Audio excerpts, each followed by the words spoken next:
So then why is it so difficult to implement change in a pediatric practice? They say it takes about 17 years from the point that we know we should do something different to the time that it actually starts being done in the offices. That is true. I was actually doing some reading about looking online to see where the evidence was that came from. But yes, that is the number that's thrown out.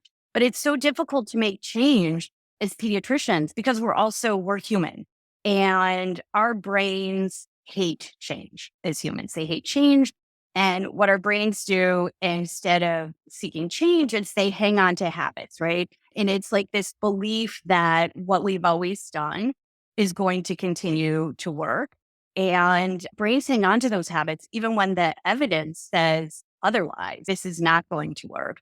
And with that, we all have, I think, experiences we can think of personally, but our daily lives are driven by habits. And those habits really deal with what we think of as like our low risk tasks, things that we do all day long that we don't even notice because it's just driven by our habits. And so if you think about pediatricians and pediatric practices, what we've done is we've created habits in our practices as pediatrician leaders, or maybe individuals that started our own independent practices.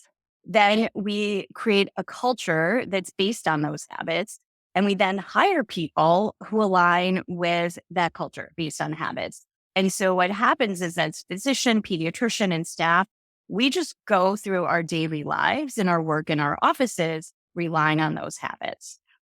But there's, I think, more to it. And that's think about our training, right? Think about our training as physicians in medical school and just our training as pediatricians.